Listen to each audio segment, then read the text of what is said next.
Recent events you know about: Stuxnet, the attacks against the Iranian centrifuges, claims by the Iranians that drones were brought down using cyber, a reported decision that we did not use cyber against the Libyan integrated air defense system because we were concerned about the legal issues. Again, these are all media, open source.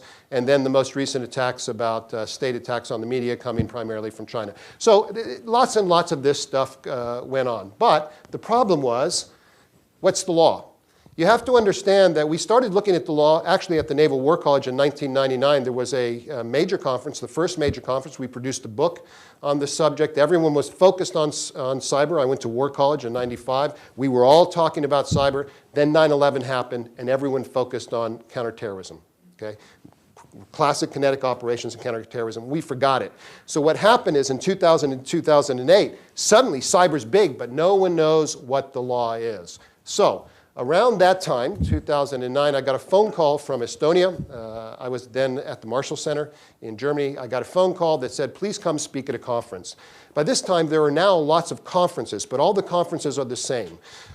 They are conferences where academics come together, and what they do is say, wow, this is really hard, this kinetic cyber. I wonder if Article 2.4 applies. I wonder, and that's all they did, ask questions. So my response to these folks in Estonia was, I'm not really interested. These conferences really bore me. I'm busy. Call me back when you're ready to start answering some questions.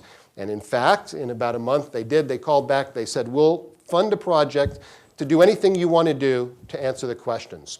So what we decided to do, a group of us, Professor Dr. Wolf-Heinzel von Heinig was one of them, one of the initial group. What we decided to do was do a manual. And is Dick Jackson in the audience? Dick? Dick, I'm very sorry. We decided to do a manual. I'm sorry to you. That's an inside joke, okay? We decided to do a manual because there was a long lineage of doing manuals.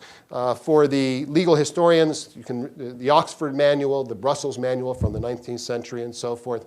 There had been manuals recently, the 95 Manual on Naval Warfare. Professor von Heinig was the rapporteur for that project, was integral to that.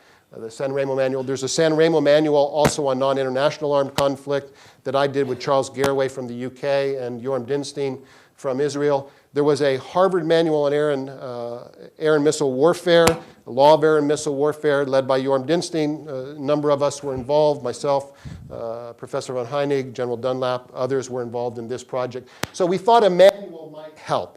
What we decided was we wanted to do simply a restatement of the existing law. We did not want to go out on the ledge. We wanted to figure out how would the extant law, the law that we have